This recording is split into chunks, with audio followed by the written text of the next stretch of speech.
when we go home. I don't know if we come pass by here again. It's nice, huh?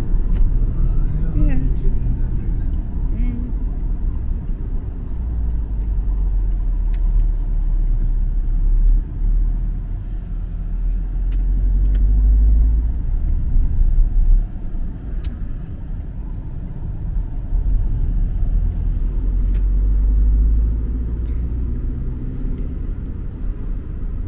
Sa kabukiran, layo ang kasakit.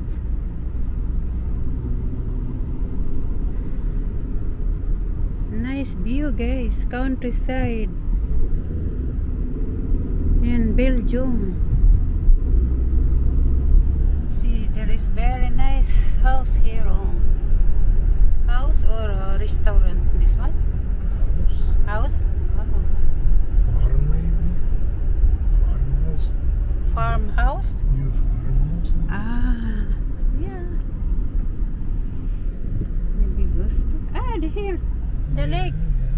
Yeah. I saw already the lake. Voila. And here we have the park. We're fishing here. I hope we catching the big fish. Hi guys, good afternoon. Andito po kami sa lake. Yung aking apam ay mag-fishing daw siya dito. First time niyang mag-fishing dito sa lake na ito.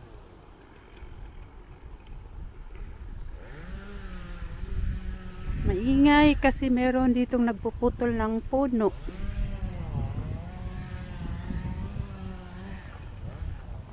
Ganda ng view dito.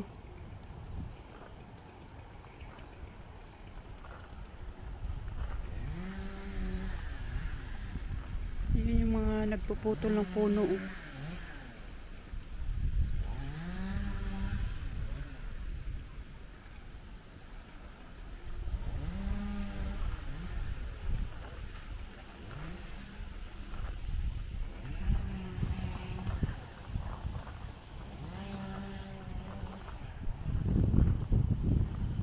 Magpiyong-piyong man ang adlaw. Biglang nikulimlim and then bigla na naman siyang lilitaw yung araw. Ay wag namang umulan. Biglang lumakas ang hangin.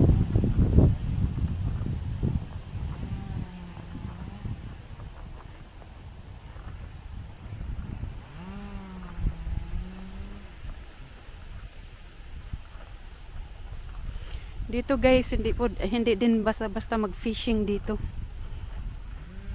Mamingwit. Kailangan kukuha ng permit. Doon sa beach, okay lang na walang permit. Pero pag mga lake, kanal, malalaking kanal ba, need talaga ng Pero meron ding banda dito sa beach na hindi rin pwede, kailangan ng permit. Hala, may patay dito nga isda. Siguro na bingwit to.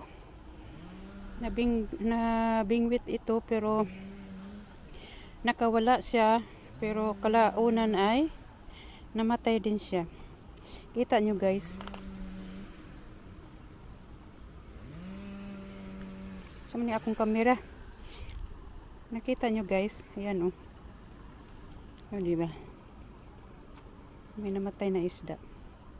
Malaki pa naman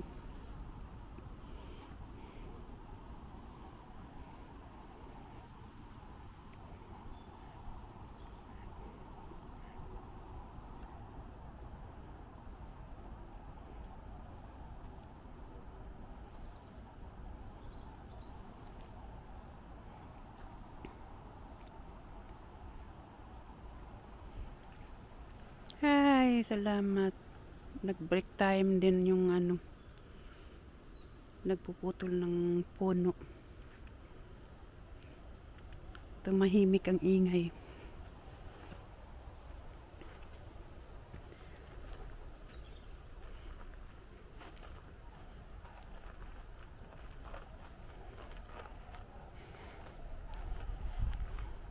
Yan, meron din ditong nag-fishing.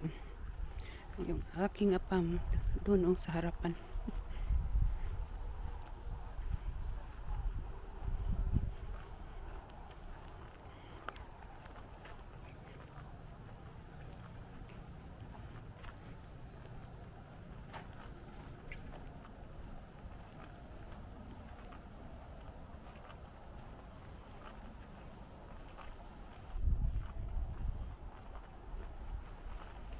Umitim na yung aking apam sa kaka-fishing niya araw-araw.